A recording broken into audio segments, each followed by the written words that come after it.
నిబ్బరమైన బుద్ధి గలవారై మెలకువగా ఉండండి అన్నాడు. నిబ్బరమైన బుద్ధి అంటే భయము లేని బుద్ధి. మంచి మాటలు చెప్పాడు. తగిన కాలమందు దేవుడు మిమ్మల్ని హెచ్చిస్తాడు గనక, మీకంటే ముందు లైన్లో ఉన్నోళ్ళని చూసి మీరేం ఇబ్బంది పడాల్సిన అవసరం లేదు. మీరందరూ ఆయన పిల్లలు గనక మిమ్మల్ని అందరినీ కూడా దేవుడు ఘనంగానే చూడాలనుకుంటున్నాడు, కానీ ఘనహీనంగా మిమ్మల్ని ఉంచాలని దేవుడు అనుకోవటం లేదు అనేది చెప్తున్నాడు. అయితే ఒక కాలం ఉంటుంది, మనల్ని దేవుడు, మన మనస్తత్వం ఏంటంటే మనం దేవుణ్ణి గణపరుచుకుందామని. మన హృదయ వాంఛ ఏంటంటే మనం దేవుణ్ణి గణపరుచుకోవటంలో ఆనందపడతాం, సంతోషపడతాం. మన సంతోషం అందులో వెతుక్కుంటాం. దేవుణ్ణి మహింపరచడంలో, ఘనపరచడంలో, కీర్తించడంలో, ప్రస్తుతించడంలో, ఆయన్ని గుర్తు చేసుకోవటంలో, ఆయన సన్మానించడంలో మనం సంతోషాన్ని వెతుక్కుంటాం. మరి మీకు ఎలా ఉంది? కానీ నాకైతే అదే ఉంటుంది. ఆయన మహిమలో, ఆయన ఘనపరుచుకోవటంలో నాకు ఆనందం ఉంటుంది. దేవుని వ్యక్తిత్వంలో ఉన్న ఒక గొప్ప ఆనందకరమైన విషయం ఏంటంటే, ఆయన అంత గొప్పవాడై ఉండి, నిజంగా స్తుతి, మహిమ, ఘనత, ప్రభావములు పొందడానికి తానే అర్హుడై ఉండి, ఆయన ఘనతను వెతుకుతున్న మనల్ని ఘనపరచడం కోసం వెతుక్కుంటాడు. ఆయన దేవుని పిల్లలంగా మనందరం కలిసి ఆయన ఘనతను వెతుకుతుంటే, ఆయన మహిమను వెతుకుతుంటే, ఆయన చూడు ఎవరి ఘనతని, ఎవరి మహిమను వెతుకుతున్నాడు తెలుసా? ఆయన మన ఘనతని, మన మహిమను వెతుకుతున్నాడట. ఇది నిజమని మీరు నమ్ముతారా? నన్ను ఘనపరచు వానిని అంటే, నువ్వు నా ఘనతను వెతుకుతున్నప్పుడు నిశ్చయంగా నేను కూడా నీ ఘనతను వెతుకుతాను అనే మాట చెప్పకనే చెప్తున్నాడు. అంతేకాదు, తన నిత్య మహిమకు పిలిచాడట. మనం అందించే ఘనతను పొందుకోవటమే కాదు, మనం అందించే ఘనతను పొందుకుంటున్న మన కన్న, మీరు ఘనపరిచినా ఘనపరచకపోయినా నేను ఘనుణ్ణే, ఆ విషయంలో డౌట్ ఏం లేదు. కానీ మీకేమో నన్ను ఘనపరచడంలో ఆనందం ఉంది నా పిల్లలారా, నాకేమో మిమ్మల్ని ఘనపరచడంలో ఆనందం ఉంది అంటాడు. ఒక తల్లిదండ్రిగా నీ పిల్లలు నిన్ను ఘనపరచాలని కోరటమే కాదు, నువ్వు కూడా నీ పిల్లల ఘనతను వెతుకుతావా లేదా? యథార్థంగా చెప్పు. నీ పిల్లలు మంచిగా పేరు సంపాదించుకోవాలని, వారు మంచిగా అన్ని పొందుకోవాలని, వారు ఒకరికంటే ఉన్నతంగా ఉండాలని, వారు అలా ఉండాలి, వారు ఇలా ఉండాలి, వారు అలా కావాలి, వారు ఇలా కావాలి, వారు అంత కావాలి, ఎంత అనుకోరా? ఇంకా చెప్పాలంటే, మీరు ఘనహీనంగా ఉన్నా మీ పిల్లలు ఘనులై ఉండాలని కోరుకుంటారు. నేను కూడా అంతేనండి.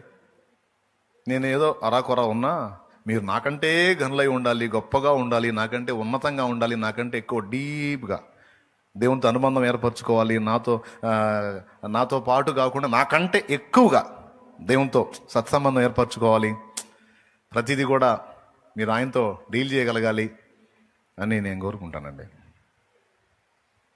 నాకంటే ఉన్నతంగా దేవుని పని చేయాలి, నాకంటే ఉన్నతంగా సేవ చేయాలి, నాకంటే ఉన్నతంగా దేవుని రాజ్యంలో ఉండాలి అని కోరుకుంటా. నాకు నమ్మకం కూడా మీరు నాకంటే ఉన్నతంగానే ఉంటారని. ఎందుకంటే మీరు నాకంటే చాలా మంచోళ్ళు. దేవునికి స్తోత్రం. హల్లెలూయా. ఏంది అట్ట చూస్తున్నారు? నిజమే నేను చెప్పేది, మీరు నాకంటే చాలా మంచోళ్ళు. అది నీ ఫీలింగు. నువ్వు మంచోడు అని మా ఫీలింగ్ అని మీరు అనుకుంటారని నాకు తెలుసు. అయినా సరే నిజం ఇదే, మీరు నాకంటే చాలా మంచోళ్ళు అనేది నా ఫీలింగు.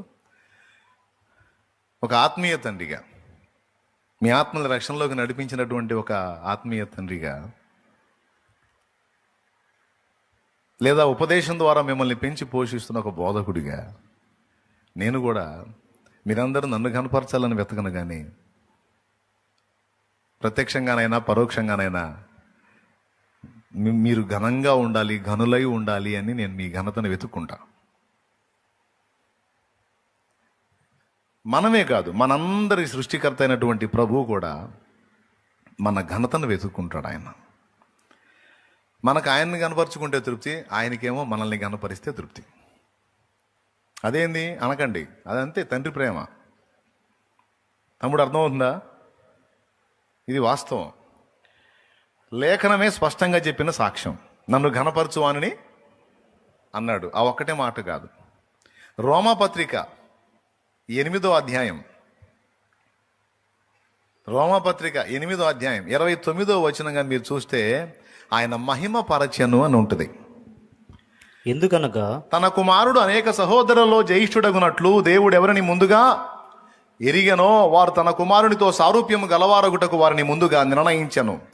ఎవరిని ముందుగా నిర్ణయించనో వారిని పిలిచెను, ఎవరిని పిలిచెనో వారిని నీతిమంతులుగా తీర్చెను, ఎవరిని నీతిమంతులుగా తీర్చెనో వారిని ఏం చేశాను? మహిమపరచను. అదేంటండి, మనం కదా దేవుడిని మహింపరచాలి. మహిమని ఎవరెవరు మహింపరచాలి? ఎవరెవరిని మహింపరచాలి? పెద్ద చెప్పాలి. పాటలు పాడండి. సదయుడానా యేసయ్యా స్తుతి ఘనత మహిమ నీకేనయ్యా. ఎవరికి ఆపాదించావు? మహిమ ఎవరిది? ఆయనదేగా. ఎన్ని పాటలన్నా చూడు, మహిమ ఆయనకే. కానీ ఇక్కడ వింత చూడు, మనం ఆయన మహిమను వెతుక్కుంటుంటే ఆయన మనల్ని మహిమపరచాలని వెతుక్కుంటాడట. దేవునికి స్తోత్రం కలుగునుగాక. అసలు దేవుడు ఏం వెతుకుతున్నాడు? మనం దేవుళ్ళో ఏం వెతుక్కుంటున్నాం? దేవుడు మన కోసం ఏం వెతుక్కుంటున్నాడు? మనలో ఏం వెతుకుతున్నాడు? మన కోసం ఏం వెతుకుతున్నాడు అన్న ఒక ప్రశ్న మీద ఒక అద్భుతమైన అంశం ఇది. స్తోత్రం. తెలుసుకోవాల్సింది కూడా. దేవుని దగ్గర నుంచి మనం ఏం వెతుక్కుంటాం? మనకు కావాల్సిన సమస్తం ఆత్మ సంబంధమైన, శరీర సంబంధమైన అవసరాలకు కావాల్సిన సహాయం దేవుని దగ్గర వెతుకుతాం. వాటితో పాటు దేవుని మహిమను వెతుకుతాం, దేవుని ఘనతను వెతుకుతాం, దేవుని స్తుతిని మనం వెతుకుతాం, దేవుని సన్నిధిని మనం వెతుకుతాం, దేవుని సహవాసాన్ని మనం వెతుకుతాం, దేవుని సాహచర్యాన్ని మనం వెతుకుతాం, ప్రభువుతో సహజీవనాన్ని మనం వెతుకుతాం, కోరుకుంటాం. అలా జరిగించాలని ఆశపడతాం, ఆరాటపడతాం. అదే సమయంలో దేవుడు కూడా వెతుక్కుంటున్నాడు. మనం ఎలాగైతే ఆయన సన్నిధిని ఆకాంక్షిస్తామో దేవుడు కూడా మన సన్నిధిని ఆకాంక్షిస్తున్నాడని మనం గుర్తుపట్టాలి. మనకెప్పుడో కుదిరినప్పుడు మనం దేవుని సన్నిధిని వెతుకుతాం, కానీ దేవుడు ఎనీ టైం మన సన్నిధిని ఆయన వెతుకుతున్నాడని మనం ఎరగం. కానీ అది నిజం. మనది పెద్ద గొప్ప సన్నిధి అని మన సన్నిధిని దేవుడు వెతుకుతున్నాడు. పెద్ద మనము మన ఫేసులు, మనకు మళ్ళీ మనం ఉండేది ఒక సన్నిధి. మన సన్నిధిని దేవుడు ఎవరు అనొద్దు. నేను చెప్పేది నిజం. కావాలంటే పరమగీత 2 చూసుకో. నా పావురమా, నా నిష్కళంకురాలా, బండ సందులలో ఎగురు నా పావురమా, పేటు బీటలను ఆశ్రయించు నా పావురమా, నీ స్వరం మధురం, నీ ముఖం మనోహరం, నీ స్వరం నాకు వినబడనిమ్ము, నీ ముఖం నాకు కనబడనిమ్ము. నీ ముఖం నాకు కనబడాలి, నీ స్వరం నాకు వినబడాలి, టోటల్గా నువ్వు నాకు సమీపంలోకి రావాలి. నేను నీ సన్నిధిని,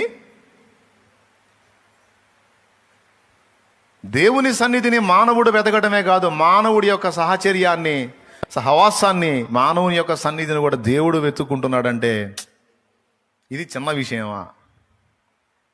దైవస్వరాన్ని వినడానికి మనం ఎలా ఆకాంక్షిస్తామో, దేవా నాతో మాట్లాడు, దేవా నన్ను దర్శించు, నాతో మాట్లాడు, నీ స్వరము వినిపించయ్యా. పాటలు ఉన్నాయి. నాతో మాట్లాడు ప్రభువా, మాట్లాడుమయ్యా ఓ వాక్య దైవం. లేవా దేవా నీ స్వరం వినిపించమని పాడిన పాటలు, చేసిన ప్రార్థనలు భక్తులు వెతికినే ఉన్నాయి. అదే సమయంలో దేవుడు కూడా మన స్వరం వినాలని ఆశిస్తున్నాడు, మన ముఖాన్ని చూడాలని ఆశిస్తున్నాడు, మనం ఆయన దగ్గర సమీపంగా ఉండాలి, మనం ఆయనతో గడపాలని ఆయన కోరుకుంటున్నాడని.